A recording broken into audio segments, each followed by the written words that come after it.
This new drag and drop library can help you build anything from your task board like this, all the way to a full-blown whiteboard component and even resizable panes and much more.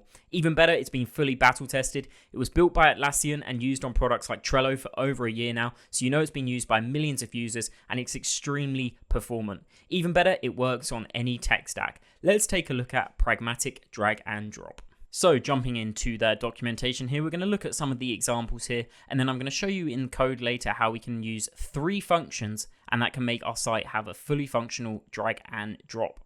What we've got here is obviously the basic list component that you may have seen in various applications. So this could be like a task list, as you can see with the to-do. And they even have this accessibility handle as well, just in case you can't use drag and drop. You can still use these buttons to move up and down. They have really good accessibility guidelines on this site as well that we'll take a brief look at in a bit. You can see here we've got the board, which you'll see on something like Trello. Kanban board is just very basic, but really awesome. And you can even use an adapter or an extra add-on to make this work cross-browser or within iframes, which is just really powerful. We've got the basic grid here where you can just snap these two. Table, very similar to that list, but you can still move stuff around in this table here. Got a tree, which is really hard to implement. If you've ever tried to implement something like this yourself, it can get a bit tricky, but this just has fully working drag and drop within a tree here. We've got a file, so it handles everything to do with drag and drop, so you can drag a file into here. And another really cool, powerful one that I'm kind of blown away that a drag and drop library has it is essentially you can make a whiteboard out of this library. As it says here, you can put a nice message that says subscribe, please do that. And you can literally just come in here and draw, and that's all using this drag and drop library. Like, it's so powerful. The other one you can do is resizing, which I really like. So if you want to have the user be able to resize something on your UI, you can do that with this drag and drop library. And then it also says here it has support for virtual lists. So let's jump into their documentation and how they describe themselves. So it's a performance-focused drag and drop library that can be used to power any drag and drop experience. So that's, as I showed you there with resizable and stuff, you don't just have to think of this as task lists and Kanban boards. Anything that can be drag and dropped can work with this, and it works on any tech stack, which is really awesome because this is the successor to react-beautiful drag and drop. So it's really cool now that it works on any tech stack, which means as well, if you switch tech stacks, you can still use this and you'll be pretty familiar with the API already. It says it's really performant because essentially it relies on the web native drag and drop experience, which makes it really powerful. And it does mean it also works on Firefox, Safari, Chrome, iOS, and Android. It works everywhere you want it to, and it's tiny. It starts off at 4.7 kilobytes core, and you essentially incrementally add to it as you want. So it starts off with this core package, and then you actually add in your various adapters that you want. So if you don't want elements to be draggable, you don't have to install this adapter. If you do, you can. If you just want text to be draggable, you can install the text selection one. So you pretty much just build on top of it. It's quite modular. So anything, you don't have any dependencies that you essentially don't need. So there's no bulk. And it's a really nice way to go about it. So as you can see here, they have extra add-ons for drop targets. So that's how you can show that line based on whether they're dropping it there. And they just have a load of extra support as well for all of your various experiences and your needs. Now, I really like this documentation site. This is actually Atlassian's design system, so it has all of their components on here. Highly recommend you check it out. It's really detailed, because the other stuff it has as well is it shows you some of the design constraints that they have, some problems because they're using that web native experience. And then it also shows you design guidelines on how you should build these out. And then even accessibility guidelines, which I think is really useful because it's a really hard thing to get this right accessibility-wise because it is such a sort of experience for the mouse and the user. But as you can see here, it goes into the simple cases of why you should add this little element here so that if you can't use a mouse or your finger, you can actually still click on this and then use the move down. So really good for accessibility standards as well. If we go to the tutorial, what you'll see is they made a chest tutorial here, so you make the pieces draggable. Essentially, all of these work with 3 parts. As I said, you use a draggable function, which is this step 1, which makes the piece actually draggable. Then what you do is you make a drop target, so each square is going to be a drop target. And for that, you use the function drop target for elements. And as you can see there, it means it's a drop target, but you can't actually put the element in there yet. And then the final one that you actually go ahead and use is down here. And that's where you use the monitor for elements. So as it says up here, what monitor for elements does is essentially monitors allows you to observe drag and drop interactions from anywhere in your code base. It allows them to receive draggable and drop target data. So then you can make basically perform your operations based on all of the data that you got from the draggable drag and drop. Now, what we're going to do is I'm going to jump into a code sandbox where I've made my own demo based off this chessboard one, but a lot simpler, just so I can show you the 3 functions in action and how you use them. So using the tutorial that they had on their website of the chessboard example, what I've done is modified the code a bit to make it way simpler and remove that chess aspect, as it had a load of functions that were chess related, and I only want to show you the 3 functions that you need to make something drag and droppable. So what I've got here is I've got this red div here and I've got a load of squares. So essentially what we're doing here is we have a render squares function which just renders our grid of squares. At the moment nothing is interactive here, it's just going to render our squares, which is essentially a div. And then inside of the squares you can have a piece that's at the top here, so that's what this red bit is here. And that's what we're going to make draggable. So that's where we need to start. We need to make the piece which is inside of each square draggable. So let's go up to our piece component here, and you'll see it takes in 2 props. It takes in a location, which is coordinates, so that's going to be where it is on this grid here. That's how we're going to keep track of it. And a piece type, and for me the piece type is simply just a string, which is going to be a letter that I show within the piece here. So how do we make this draggable? Well, the first thing we need to do is use the draggable function from the Atlas kit pragmatic drag and drop. So that's from the adapter with the elements on it. So it's going to be from pragmatic drag and drop element / adapter. And what we need to do is go into here and make this draggable. So to do that, what we're going to do is we're going to come here and we're going to, firstly, we need a ref. So we're going to do const element or const ref is going to equal use ref. So we need a ref and we'll set that to null to start, as we need to keep track of an element. Next, what we're going to do is we're going to set up some use state. So I'm going to do use state dragging and then set dragging. And this is just going to equal to use state brackets false for now. So essentially what I'm doing is I'm setting a state here for whether this is going to be is in the dragging state or not the dragging state. This is going to be useful to style it based on whether it's being dragged or not. Now, all we need to do is do a use effect. So in this use effect here, we'll make this use effect dependent on the location and also the piece type, like so. And then within this use effect, what we need to do is simply come in here. We're first going to check that we have the elements. So we're going to do const L equals, and then we're going to do ref.current. So that's going to check that we actually have an element there. Now, what they use in their examples, and I'll use, is a library called invariant. Essentially, this just throws an error if element is null here or can't be found. But this is where the first bit of magic happens from pragmatic drag and drop. So what we do is we simply do a return, and then inside of this return, we do a draggable. So we return the draggable function, and then we pass this the element. So we're going to pass that the L there. And then in here, we're also going to do get initial data. Now, this is how we pass through data to whatever's going to be where the component is going to be dropped, because essentially it's losing track of it, but this is how we're going to pass the data here. So inside get initial data, what we're simply going to do is we're going to pass through the location and then also the piece type. So that's how, again, we pass through data to wherever it's going to be dropped to, so we can keep track of that as we drag the component. Next, what we're going to do is we want to set our set dragging or our dragging boolean up here based on whether it's dragging. To do that, we can use on drag start here. So we've got on drag start. And again, this is just going to be a function where we can now set dragging to true, as we know that the dragging has occurred. And then we can also do on drop, which is essentially when you've let go of the element. And we'll set dragging here to false.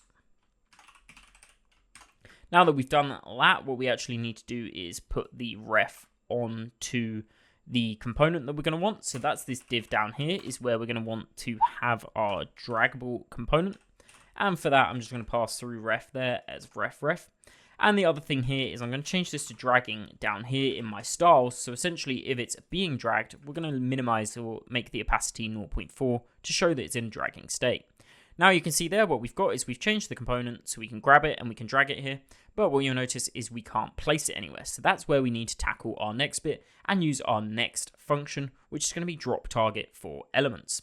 So we get rid of piece here. What you'll see is if we go down to the square, each square takes in pieces because it can have multiple pieces in that square. They can just be layered on top of each other. Has a location for itself, and then it has the children as well, which are within it. So for the square, what we need to do is we're going to have to use, as I said, we're going to have to use drop target for elements. Essentially what drop target for elements is does what it says on the tin. It makes something a drop target. Underneath is dark here. Again, what we're going to need is we're going to need some ref. So we're going to need to keep track of it. So we're going to do const ref equals use ref and then brackets null again. So that's how we're going to keep track of that element. And then we're also going to set up another Boolean here, which is going to be entered and then set entered. Now I'm using this to keep track of, again, whether a draggable element has occurred in one of these squares. So it's going to set to true. If I drag this into this white square here, this white square would have entered set to true here. We're going to set this to false. And then again, we're going to do the same thing with a use effect.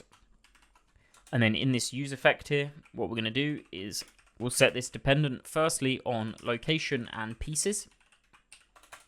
So make sure we're rerunning this when location or pieces changes. And then inside of the use effect, again, we're going to do that check for the elements. So we're going to do const L equals ref.current. And then we'll do that invariant check again as well on another line. So we'll do invariant and then we'll pass element. And then again, we use that return function within the use effect to return our new function, which is that drop target for elements. Now in here, we do that object again, and we pass it an element, which is going to be L, so similar to how we did before. Next, what we're going to do is we're going to define a function on this object called getData. So using this getData key is essentially how we pull through that data that we did on the piece where we used getInitialData. Now we're pulling that data in so that we can use it. So here we're just going to pull through the location data like so. And then next what we can do is we can do on drag enter. So again, this is how I said we'll set up that Boolean up top. So when we have on drag enter, we're just going to set enter to true like so. And then we're also going to do on drag leave, as now we need to keep track of whether it's left the square but it's still in the dragging state. So we'll set enter to false if they've left that specific square. And then we can also do an on drop as well. So if they've dropped it within that square, we're also going to want to set enter to false as well. So what we'll do here is we'll run set entered brackets false like so. Now that we've got that, we need to pass the ref to the div that's going to contain all of our squares here, or all of the pieces. So we'll do ref, and then that's going to equal ref like so. The next thing we can do is we can actually change the background color, as I said, based now on whether they've entered the element or not. So what we can do is we can do entered here, and then I'll use a ternary. And if it is entered, I'll display light green. Otherwise, I'll fall back to the previous styling system, which is just how we're getting this grid of different light gray or white squares. Now what we should see is we can now drag an element into each of these squares, and you can see it now lights up green when we're dragged in there. But what you'll notice is we can't actually drop anything in there. That's where we need to use our third and final function to make you be able to drag and drop stuff into each component. But as you can see, so far we've made it draggable and we've made the square aware that something is draggable into it. Now we just need to change the location of the piece essentially for when it's dragged into it. And that's where we use our final function, which is this monitor for elements, and you use this on the parent where you want to essentially monitor where changes are happening. So where we're going to do this is on the entire board itself, which for this is still called chessboard here. So we come down here in chessboard, and this is simply just going to all be in a use effect. We don't even need to assign a ref in this one. We're going to have a use effect here, and this use effect here is going to be dependent on pieces like so. So we want it to refresh if we add any new pieces. And then in this pieces function, all we're going to do is simply return that function that we spoke about, which is monitor for elements. And then here is where we'll do our configuration for that draggable. First one we're going to do is we're going to define an on-drop function. And this on-drop function is going to have the props of source or location, or the arguments. And then on this, or in this function, what we'll do is we'll first say the destination, and the destination is simply going to be the location.current and .drop targets like so, and then 0. So this is getting the destination of where we've dropped an element. So it's going to get the square coordinate essentially that we've defined earlier. We're then going to check that it's actually a valid destination. So if there is no destination, we're simply just going to return like so. Next, what we're going to do is we're going to get the destination location itself. So if we do const destination location, we can make that now equal to destination.data.location. Next, what we need to do is get the source location, so where it started from. So we need to get where the piece came from, and that's going to be source.data.location like so. And then lastly, we want to get the piece.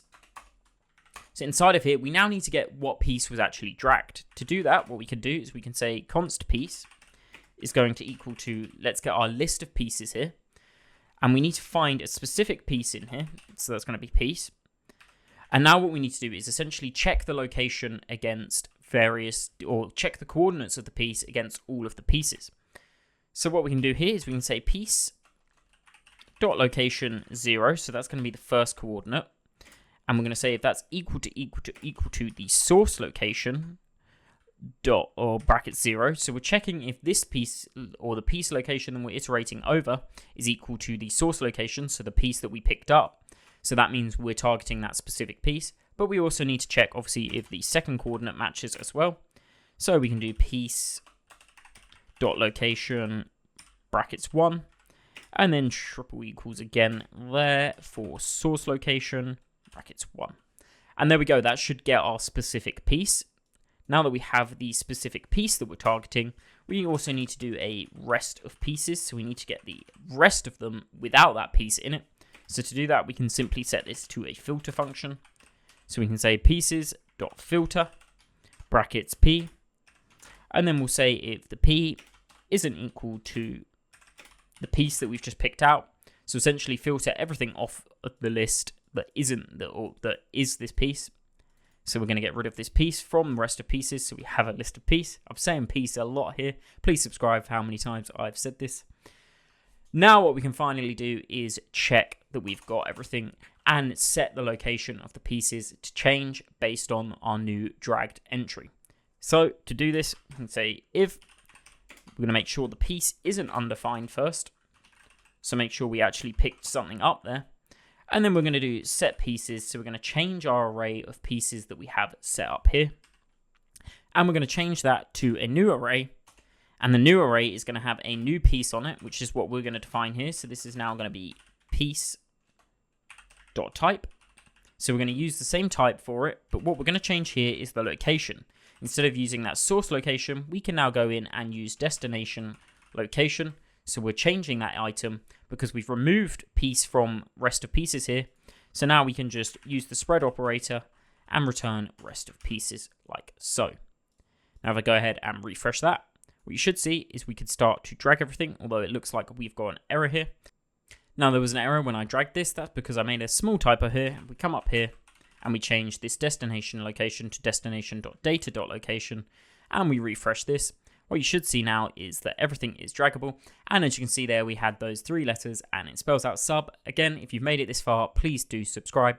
If you have any more questions about pragmatic drag and drop, if you wanted a more in-depth tutorial, please do let me know. And if you want anything else, let me know in the comments down below. Thank you very much for watching.